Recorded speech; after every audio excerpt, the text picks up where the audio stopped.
Folks, we are going to fact check the Bible. How are we going to do this? We're going to have the one and only Mr. Brian Adamson read some scripture, some quotes or passages from the Bible about business. And as someone myself who admittedly has never read the Bible, yes, I went to a Catholic high school, never read the Bible. Yes, I had 4 years of religious class, never paid attention. I am the heathen in this conversation, but I'm going to react to these quotes, passages from a business or economic context. Basically, we're going to fact check the Bible. Brian, what do you got? Yeah, so you're not the only heathen in this conversation, okay? I'm just a reformed heathen. All right, let's be clear. No, it's so interesting because we talk about these things almost weekly in different ways, right? A lot of people are always kind of blown away by the fact that I reference scripture so much in business, and I'm like, the Bible's just littered with business principles. I don't know what to do about that, right? So let's put some to the test. I'm gonna read off a couple and you respond to them. Yeah, let's give it a run. I have no idea how this is going to go, but it certainly sounds fun. And I will admit to be a little uncomfortable, but let's give it a shot. Well, the first one should be perfect. Okay. So the first one says, whoever stubbornly refuses to accept criticism will suddenly be destroyed beyond recovery. One more time. Excuse me. Whoever stubbornly refuses to accept criticism will suddenly be destroyed beyond recovery. Yeah. If you don't take feedback or criticism with the intent of becoming better, you're not going anywhere. So do you know who's, I don't know, do you call it who said that or the Yeah, book? so Or this is Proverbs 29:1. 29:1. Okay, Proverbs. So just to frame this, right?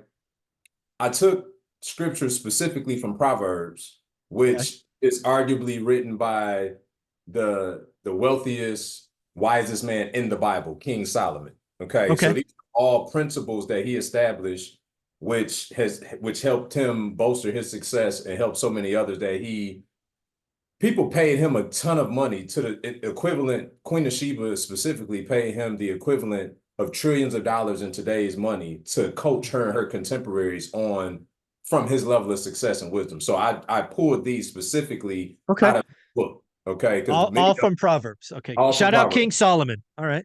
Yeah, Shout out my man, Solomon. the first one's is through whatever you're doing. I don't care if you want to become better at something and you're putting that something out there. If you're not open to criticism, aka feedback, you're not going anywhere. You're just going to implode. 100%. 100%. All right, number two. A hard worker has plenty of food, but a person who chases fantasies ends up in poverty. Oh, altcoins.com. I have been there. I have seen the light. Yeah, there's a lot of get rich quick. There's always a lot of get rich quick. Um, you and I talk about it almost every week. Getting wealthy is a process. It's a framework. It's execution. It's years. It's 8, 10, 12 years. Yeah, if you get attracted to some fly by night thing, you're going to go broke. I mean, it happens so often. It's crazy. Yeah. Yeah. I mean, I think every day on social media we see this, right? Oh, yeah. Right. A hard worker has plenty of food, but a person who chases fantasies ends up in poverty. And the people that chase this idea of what they think social media is end up broke. It's Yeah. just a fact. You can't get around doing the work, right? Amen. Number three, fire tests the purity of silver and gold, but a person is tested by being praised. One more time. Fire tests the purity of silver and gold, but a person is tested by being praised. Ooh. So basically it's saying, um, if you're getting praise from your circle, your influence, that then could lead to a growing ego and you could essentially change and become something you didn't intend. Is that what it's pointing at? 1,000%. That's 1,000%. crazy. Because I have seen people in my career bust their ass, become very good at something, receive praise, and it's like they take a right turn or a left turn. It's like suddenly they're not working as hard. Suddenly they're they're they're just they're playing on yesterday's work. For sure. And yeah, that's all right. Shout out King Solomon. All right. For sure. Yesterday's points don't win today's game, Exactly. right? And so we gotta be like putting in the work every single day. And not only that, we gotta be very careful not to believe our own press, Oh, amen.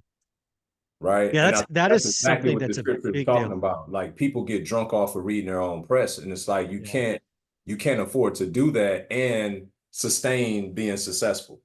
Yeah, I mean, I think about fighters, right? A lot of fighters, like professional fighters, they come up in very tough circumstances. They have they have this just story that they just lean into. And then they win some fights, they get the belt, they get the big payday, and that fire's gone. And Mm, then they go in and lose the second rematch or the third bout or whatever. It's if you're reading the headlines, it's tough to keep that hunger. for sure. For sure. And I think that's why, and we talk about this a lot, Mike. You can't let the cheers or the boos define you, Oh, amen. Both. Yes. right? You have to be able to look inward and have a real account of where are you at today, right? And that's based off of whatever goals that you've established for yourself, whatever habits that you've developed for yourself. And every single day, you got to audit, did I do the work, right? Regardless Every of day. whether I just collected a check for $250,000 or whether I just put in 25 offers and don't have a deal accepted, right? I have to know, did I do my part today? Yes. Because I think a lot of the time we're looking for a harvest every day when we should be looking to see how many seeds we planted that day. That's exactly right. When I say and wear this hat, do the work, it's every day, right? Rents due every day. Yeah. Just how I roll. Yep. Yep. All right. So that was number three. Number four, there is more hope for fools than people who think they are wise. There is more hope for fools than people that think they're wise. I don't get it. Okay. Tell me what you mean. Okay. So take, for instance, in our industry, Sure. um, contractors are notorious for telling you when you go to correct them about something, Mm. I've been doing this 30 years, right? Isn't that the most like common rebuttal from a contractor? They're always trying to tell you how long they've been doing it. Mm-hmm. Well, the scripture says there's more hope for fools than for people who think they are wise.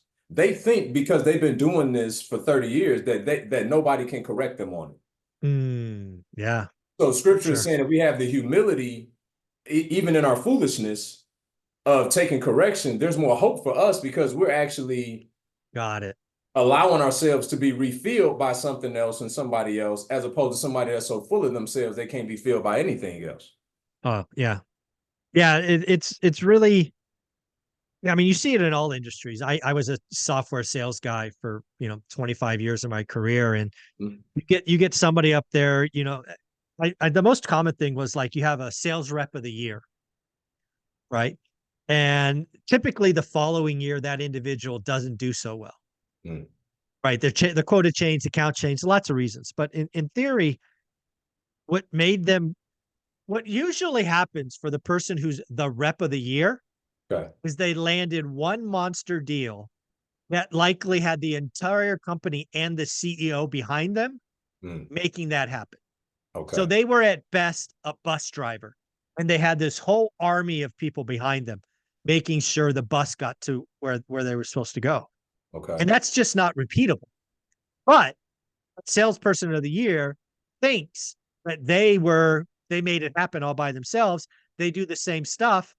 They don't have the bus packed behind them, and they blow up.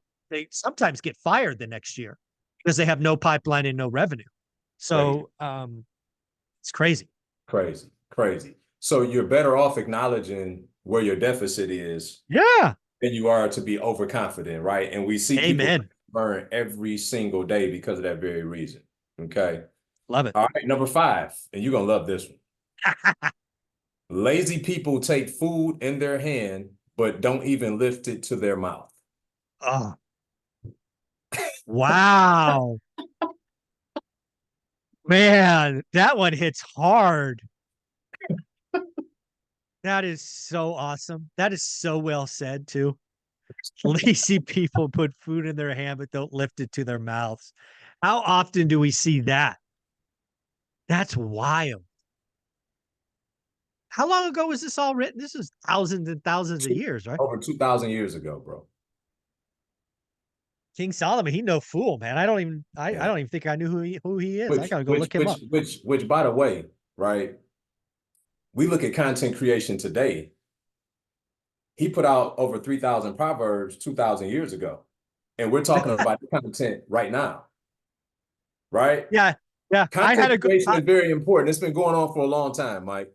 That's funny. I have a goal of outliving my content by 50 years. Here he is, King Solomon. He's got 2,000 years on me. He's doing something right, dude. Content matters. It does. Content matters. It does. Oh So, man. so lazy people take food in their hand, but don't even lift it to their mouths. You think it's any lazy people watching this right now? Oh yeah, for Who sure. take the food you put out every single day in their hands and don't lift it to their mouth? That's why I wear this hat, because this is where it's at. You have to figure out what do the work means for you. If it means real estate, stocks, crypto, I don't care what it is at this point. You need to become elite at something. And I think it was Tom Bilyeu, it might have been somebody else that said 18 minutes a day is all it takes. If you do something 18 minutes a day for 100 days, you will be in the top 5%. That's embarrassing and shocking. Yeah. For 5 years now, I've been talking about 20 minutes a day for your buy box. Folks, it doesn't take a lot to be the best at something. It's focus and daily execution. Yeah. Yeah. You Most of could you you could aren't learn to focused, and play an most of you instrument. don't do it You daily. can Yeah. you can learn to play an instrument, you can learn a language, you can learn a business with 18 minutes a Sports. day, Mike. Yeah.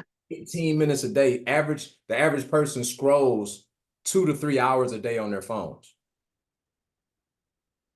Folks, find your tribe, find your mission. That's why I like what I'm trying to do here. I have two important things. We'll kind of wrap up. I didn't plan this ahead of time, but I love these Okay. quotes, especially Okay. that last one, man. Yep. So I have this school community, which is obviously an online school community. Over 280 folks. You've done a session. We'll Hmm. do more in the future. Hmm. Um, and then we have our in-person, our in real life event, our once a year in real life event, President's Day weekend in February. Hmm. I just love the fact that we're bringing the people that are in school or at our in person, they are taking the food and feeding themselves. And most of them are feeding others. Yeah. That's what I'm seeing in my community now after 5 Yeah. years is there's certain people here that are now feeding others. And something I didn't do last year that I'll do this year is I'm going to give some awards to people in the audience. I That's don't know, beautiful. 5, 6, 7, 10 awards. No more than 10. Yeah. Just to shout out the people that have contributed positively to the community. So That's good, man. That's good. um yeah, it's because again, it's when you are someone who's trying to create something that outlives you by 50 years, you need that next level and then ultimately to keep going. Shout out King Solomon, who obviously thousands of years had folks like Brian Adamson still pushing his content. Crazy. I think Crazy. that's wild. Yeah. Yeah. It's insane when you really think about it. And, there's also a scripture in Proverbs that says that wisdom is more valuable than rubies and silver, right?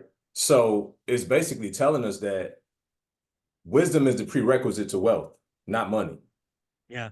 That like think about what I just said for the viewers. Wisdom is the prerequisite for wealth, not money. People think I got to get money to be wealthy. You really need wisdom to be wealthy because you need Yeah. wisdom to know what to do to even get the money and what to do once you have the money. And so that's Yeah. what Solomon's whole shtick was all throughout scripture was just he was the king of wisdom. He was letting people know, like, if you follow these principles, your life is likely going to be very successful. Alrighty, folks, I have a special request for you. For those of you that know Proverbs and King Solomon, what is your favorite proverb? Leave it below. I That's need good. some help. I'm the heathen. Apparently, there are thousands of these, and I now have heard 6 of them. So I have a lot of work to do to catch up. But hey, leave your favorite proverb before. I'd love to hear from it. Brian, where can people find you? Brian Adamson Official, YouTube, Instagram, and everywhere else. And you're amazing. Thanks for doing this. Yes, sir. Thank you. Mhm.